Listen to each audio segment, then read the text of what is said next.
আল্লাহ আমার ছাওয়াল যেন জীবিত ফিরে আল্লাহ আল্লাহর কাছে আমি এটাই চাই আমার ছাওয়াল যেন জীবিত ফিরে আল্লাহ আল্লাহ যেন আমার ছাওয়ালে ভিক্ষা দিয়ে যায় আল্লাহ। এখানে 12 ইঞ্চি ডায়া বিশিষ্ট একটা পাইপ এখানে উঠাই নেওয়ার পরে গর্ত রয়ে গেছে, গর্তটা বন্ধ করে নেয়। তো 2 বছর বয়সের একটি বাচ্চা ওই পাইপের ভিতরে পড়ে যায়। পড়ে গেলে আমরা তানোর রাজশাহী চাঁপাইনবাবগঞ্জ থেকে 8টা ইউনিট আমরা ঘটনাস্থলে তাৎক্ষণিক চলে আসি এবং উদ্ধার কাজ শুরু করি।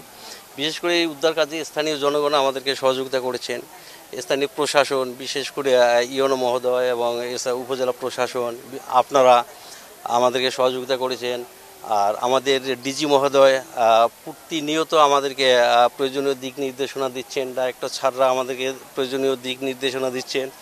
আমরা সকলের সহযোগিতায় আমরা এ যাবৎ 2টি এক্সকেভেটর দিয়ে আমরা আনুমানিক 25 থেকে 30 ফিট খনন করতে সক্ষম হয়েছি। হয়তো আর 5 ফিট খনন করতে পারলে আমরা ভালো একটা রেজাল্ট পাবো বলে আমরা আশাবাদ ব্যক্ত করছি।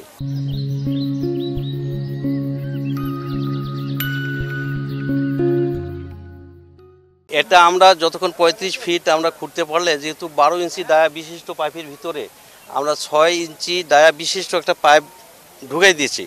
এই পাইপটা আনুমানিক 35 ফিট যে পাইপটার নিচে যায় নাই, তাতে আমরা বুঝতে পারতেছি যে কেন পাইপটা গেল না।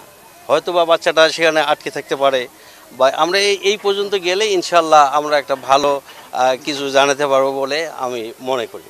তবে আমাদেরকে এই অত্র এলাকার লোকজন আমাদেরকে সার্বিক সহযোগিতা করতেছে এবং তারা ফায়ার সার্ভিসকে যেভাবে সহযোগিতা করলে উদ্ধার কাজটা আরও তৎপর বৃদ্ধি পাবে বা অল্প সময়ের মধ্যে সম্পাদন করা সম্ভব হবে, এই দিক দিয়ে তারা আমাদের এখানে উপস্থিত যারা আছে সকলেই আমাদেরকে সার্বিক সহযোগিতা করছেন। এটা একটা পাইপ ছিল, সেই পাইপটা উঠাই নেওয়ার পরে গর্তটা রয়ে গেছে, গর্তটা বন্ধ করে দেয়।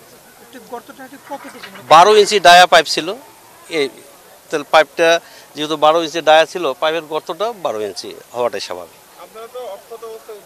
আমরা চেষ্টা করতেছি ইনশাআল্লাহ। আপনারা সকলে দোয়া করবেন, আমাদেরকে সহযোগিতা করেন। আমাদের প্রশাসন, আমাদের মহাপরিচালক হেডকোয়ার্টার থেকে ডিজি স্যার, আমাদের ডাইরেক্টর স্যাররা সার্বক্ষণিক আমাদেরকে প্রয়োজনীয় দিক নির্দেশনা দিচ্ছেন। আর আমাদের ডাইরেক্টর অপারেশন স্যার ইতিমধ্যে এয়ারপোর্টে এসে পৌঁছেছেন, ঢাকা এয়ারপোর্টে। উনি ফ্লাইটটা সম্ভবত 1 ঘন্টা লেট, উনি এখানে আমাদের মাঝে চলে আসবেন। আমি এই উদ্ধার কাজের সমাপ্তির সময়টা আমরা সুনির্দিষ্ট করে বলতে পারবো না। আপনারা দেখছেন যে পাশে একটা পুকুর রয়েছে, সেই আমরা এই পুকুরের পানিটা যাতে এই যে গর্তগুলো করতেছি আমরা এই গর্তের ভিতর যেন না আসে, এই দিকে আমাদেরকে একটু সজাগ থাকতে হচ্ছে। আর আস্তে আস্তে আমরা এই কাজগুলো করার চেষ্টা করছি। আল্লাহ আমার ছাওয়াল যেন জীবিত ফিরে আল্লাহ আল্লাহর কাছে আমি এটাই চাই আমার ছাওয়াল যেন জীবিত ফিরে আল্লাহ আল্লাহ যেন আমার ছাওয়ালে ভিক্ষা দিয়ে যায় আল্লাহ